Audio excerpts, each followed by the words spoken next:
Halo Bray, kembali lagi di gaptek.id dan kita kembali merakit PC lagi. Gue juga udah lama banget nggak upload karena banyak banget urusan pribadi yang sedang gue urusin. Jadi kali ini kita kembali ke konten jajan PC yang sebetulnya ini gue nggak bisa bilang jajan-jajan banget. Karena kali ini secara resmi gaptek.id akhirnya bisa jualan PC. Jadi PC yang ada di sebelah gua ini bisa kalian beli dan stoknya nggak cuma satu seperti biasanya.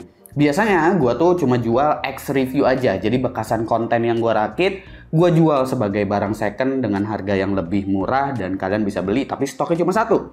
Tapi kali ini kalian bisa beli PC ini stoknya berapapun selama di distributor komponen-komponennya masih tersedia. Itu kalian bisa pesan. Tapi pesannya bukan di Tokopedia-nya gaptek.id. Melainkan kalian bisa pesan ini lewat COC Komputer. Jadi secara resmi gaptek.id di sini berkolaborasi dengan COC Komputer untuk bikin paketan rakitan PC yang memang udah dituning oleh gaptek.id. Jadi PC yang kalian dapatkan BIOS-nya udah ada settingan-settingan spesifik agar PC-nya berjalan lebih optimal dan juga lebih efisien. Tujuannya apa? Tujuannya mungkin biar listriknya nggak terlalu boros dan performa yang didapatkan juga jauh lebih optimal, kurang lebih seperti itu. Dan untuk profile BIOS-nya juga udah di-save, jadi just in case kalian ke-reset BIOS-nya atau kalian melakukan install ulang, habis itu Windows-nya jadi nge-crash, kalian tinggal load aja profile yang ada di BIOS-nya, beres, nggak perlu setting-setting lagi dari awal. Kurang lebih seperti itu. Nah, PC yang ada di sebelah gua ini kurang lebih budgetnya totalnya sekitar 17 jutaan. Ya sebenarnya kalau kalian belinya itu sendiri, kalian boleh-boleh aja. Kalau misalkan kalian mau beli komponen satu persatu, itu mungkin bisa dapat di 17 juta pas atau bahkan kurang dari 17 juta rupiah. Tapi kalau kalian nggak mau ribet, kalian bisa pesan lewat COC Komputer yang dimana itu udah disettingin oleh gaptek.id. PC yang ada di sebelah gue ini juga ditargetkan untuk bermain game di resolusi 1440p dengan setting mentok kanan. Dan di sini gue coba mengoptimalkan CPU dan juga GPU-nya. Untuk spesifikasinya apa aja sih dengan budget sekitar 17 jutaan ini? Yang kalian dapatkan itu untuk CPU adalah Intel Core i5 12400F. Ini emang generasi ke-12, tapi alasan utamanya gue menggunakan 12400F adalah karena harganya masih di bawah 3 juta, jadi cuma 2,6 sampai dengan 2,7 juta rupiah. Lalu gue bisa mengoverclock si 12400F-nya ini. Loh, kok bisa di overclock 12400F-nya? Iya, itu karena gue menggunakan motherboard ASRock B660M PG Riptide, di mana motherboard ini mendukung BCLK overclocking. Nah, maka dari itu, BCLK overclocking itu kan sebenarnya settingnya agak rumit, apalagi kalau misalkan untuk kebutuhan harian yang kalian akan pakai sehari-harinya nanti buat main game atau untuk kebutuhan lainnya.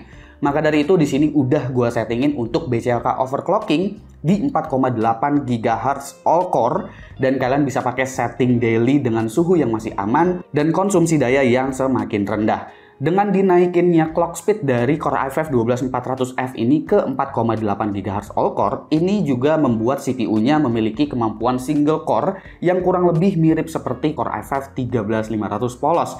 Jadi sangat-sangat menarik untuk kemampuan gamingnya nanti. Lalu untuk kartu grafis di sini gue menggunakan RTX 3060 Ti. Di paket penjualan kalian sebetulnya bisa memilih opsi untuk GPU-nya di paket rakitan ini. Ada RTX 3060 Ti dan juga ada RX 6700 XT. Tapi dengan catatan untuk yang Radeon gue nggak setting apapun. Karena takutnya nanti ada crash atau drivernya itu agak nolak untuk settingannya gitu. Banyak kompleksnya untuk di Radeon. Maka dari itu kalau kalian ambilnya yang 3060 Ti, gua udah undervolt untuk RTX 3060 Ti-nya sehingga nanti untuk kemampuan full load-nya itu dia cuma memakan daya sekitar 160 sampai dengan 170 watt. Bahkan ketika gue bermain game Hogwarts Legacy, itu GPU-nya nggak makan sampai 150 watt sekalipun, sekitar 120 wattan aja untuk RTX 3060 Ti. Dan performance-nya masih persis seperti default-nya, bahkan sedikit lebih tinggi loh. Nah, itu menarik banget kan? Nah, untuk RAM-nya, gue pakai Acer-Knox DDR4 2x8GB DDR4 3600 MHz CL18. Ya, tentu dengan 3600 MHz di DDR4 harusnya udah cukup optimal untuk platform DDR4 saat ini, dimana kalau kita menggunakan 4000 MHz sekalipun sebetulnya dia akan berjalan di Gear 2, jadi gue biarkan aja menggunakan 3600 MHz. NVMe SSD gue menggunakan Crucial P3 Plus, ini adalah NVMe PCIe Gen 4 SSD Kapasitasnya 1 terabyte ya, dan ini udah punya speed untuk sekuensialnya itu ada di 5 GB per second untuk read-nya, tapi untuk write-nya masih ada di sekitar 3 GB per second.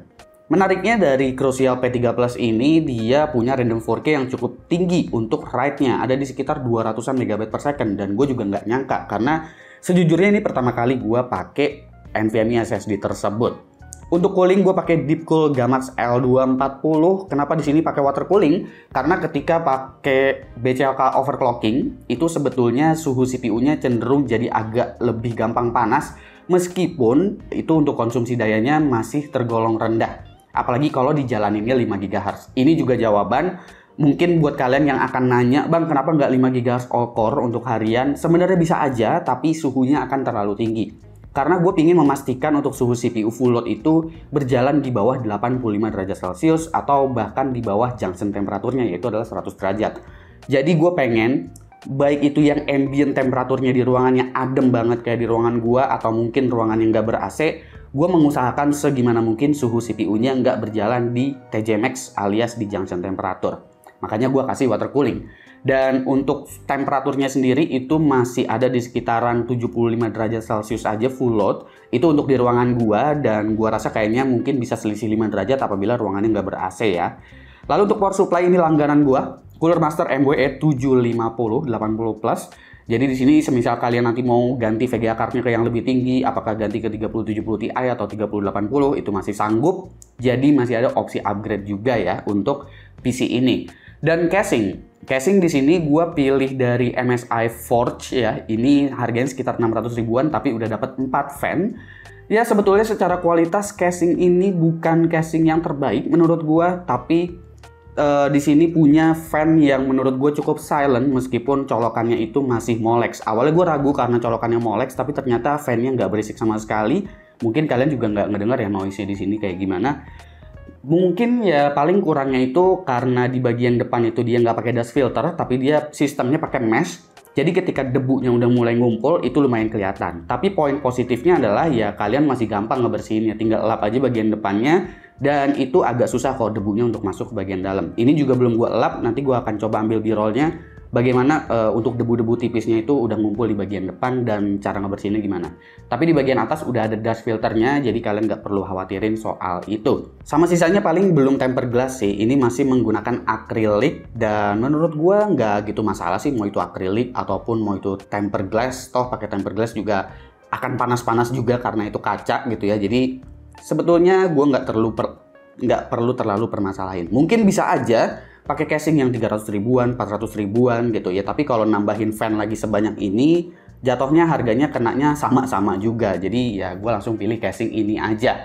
Kurang lebih segitu ya untuk overview dari spesifikasinya itu seperti apa. Kalau kalian tinggal mau nambahin wifi ya kalian tinggal tambahin aja. Kalau mau pakai M.2 card juga kan untuk wifi-nya di motherboard ini udah disediakan slotnya. Jadi ya udah ada opsi-opsi upgrade-nya lah untuk PC ini. Sebelum masuk ke hasil tesnya, gue juga akan kasih tahu untuk setting BIOS-nya seperti apa. Kali aja ada dari kalian yang memang, "Bang, gue pengennya setting sendiri aja. Gue pengen belinya komponennya satu per satu aja gitu ya." Apakah boleh? Ya boleh banget gitu. Gue nggak memaksa kalian untuk beli paketan PC yang dibuat oleh Gaptek ini. Jadi gue akan tetap unjukin apa aja yang disetting di video ini, sehingga kalian yang beli paketannya langsung ataupun kalian beli satu persatu, kalian masih tetap bisa tiru untuk settingannya seperti apa. Oke, gue akan kasih tahu untuk setting BIOS-nya terlebih dahulu ya. Yang pertama itu adalah untuk setting BCLK-nya.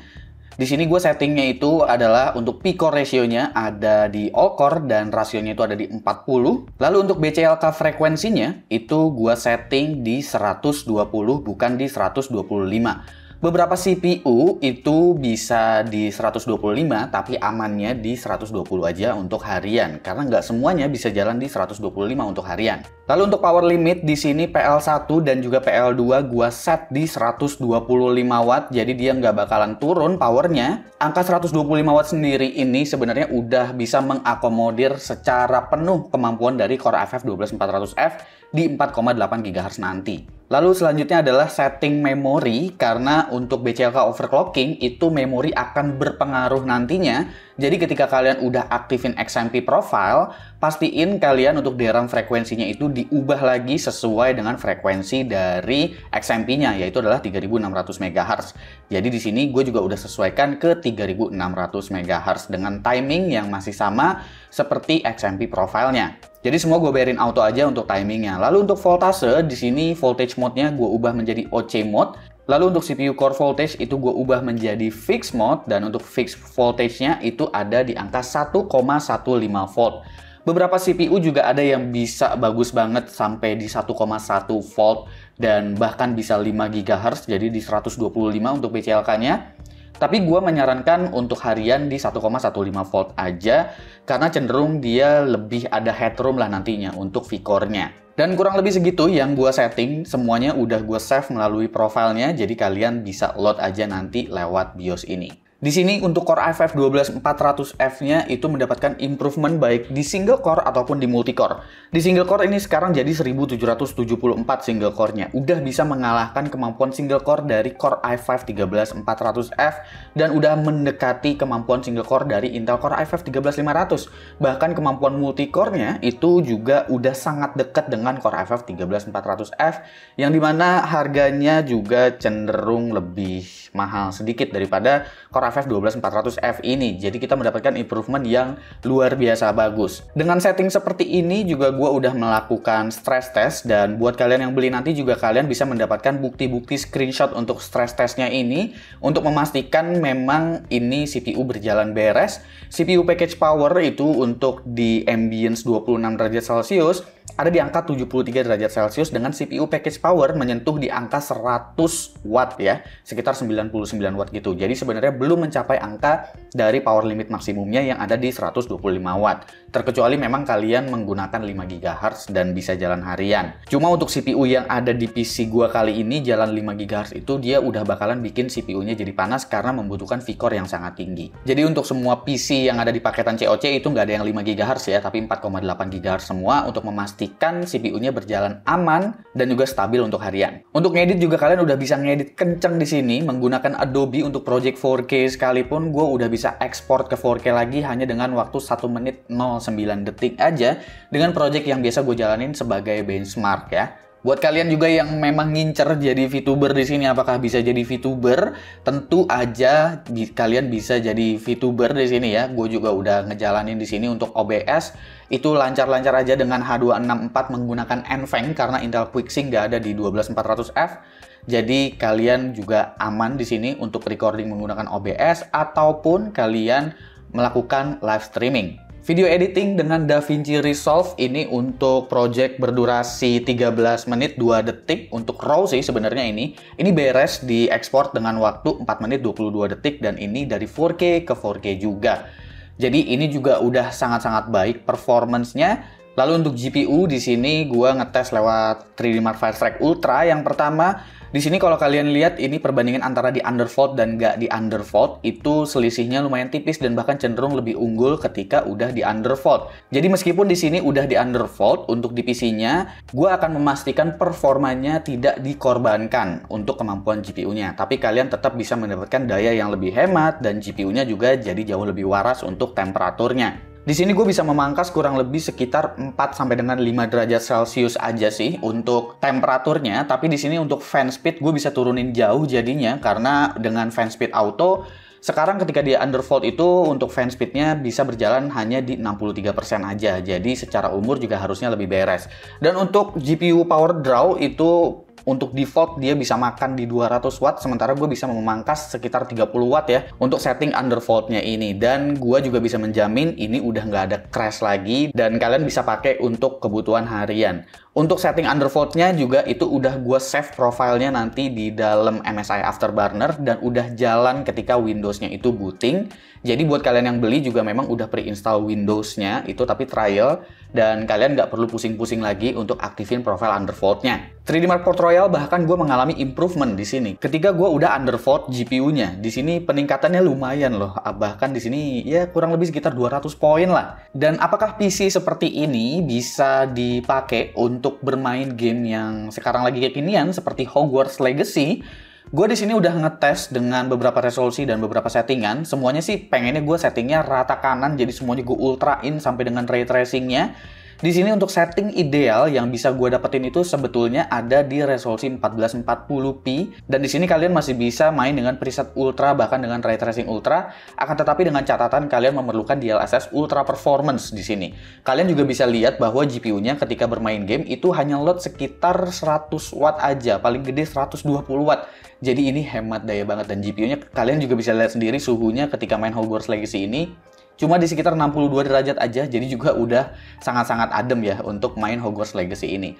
Palingan FPS-nya itu lumayan turun ketika scene-nya itu justru lagi ada di outdoor, terutama kalau lagi banyak dedaunan atau rerumputan. Justru kalau banyak orang doang, kalau rame orang doang, itu nggak begitu berat sebetulnya ini game ternyata. Paling kalau kalian pengennya itu mainnya di resolusi Full HD, itu baru kalian bisa menggunakan DLSS Quality. Karena kalau dengan resolusi Full HD ini, ya kalian masih bisa dapetin manteng tuh. Kebanyakan rata-rata ya di 60 fps. Palingan kalaupun di outdoor kurang lebih masih sama sih. Partikel-partikelnya gua rasa di sini memang lumayan berat banget dan agak sulit untuk ngejar 60 fps-nya. Tapi paling enggak di sini kalian udah bisa setting mentok kanan di setting ultra dan FPS-nya tetap di atas 30.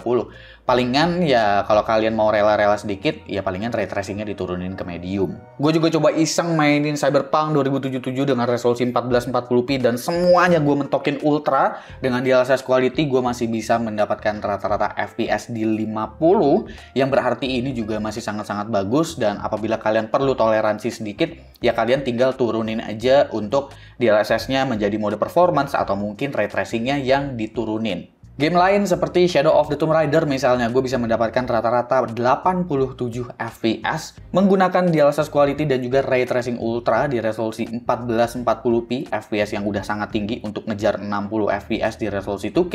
Game kompetitif seperti Valorant udah bisa tumpah-tumpah FPS-nya di atas 300, dan bahkan di sini gue menyentuh angka 412 untuk rata-rata FPS-nya. Dan untuk game AAA yang agak tinggi sebenarnya di sini FPS-nya adalah ya Death Stranding. Dengan setting mentok kanan ditambah dengan DLSS Quality, gue bisa ngejar untuk 120 Hz nih, bahkan 144 Hz. Karena gue dapat rata-rata di 148 FPS-nya untuk game Death Stranding ini. Oke, kurang lebih segitu ya untuk PC rakitan kali ini. Apakah kalian merasa tertarik dengan PC yang gue rakit saat ini? Dengan budget 17 jutaan kita udah bisa main Hogwarts Legacy dengan setting ultra loh di resolusi 2K. Ya meskipun dengan bantuan DLSS. Komen di bawah dan kasih pendapat kalian masing-masing mengenai PC yang satu ini. Oh ya, untuk paketan PC dari COC Komputer dan juga Gaptek.id ini nggak cuma ada satu aja. Jadi nanti di bulan depan akan muncul SKU baru. Nanti bulan depannya akan muncul lagi SKU baru. Bertahap setiap gua ada konten untuk rakitan PC yang memang berkolaborasi dengan COC Komputer, gua akan sampaikan di video kali ini. Tentunya harga yang kalian bayar untuk paketan dari COC Komputer mungkin akan sedikit lebih tinggi karena sebagai bentuk support kalian ke Gaptek.id. Segitu aja dari gue Suki, dan seperti biasa sampai jumpa di lain kesempatan.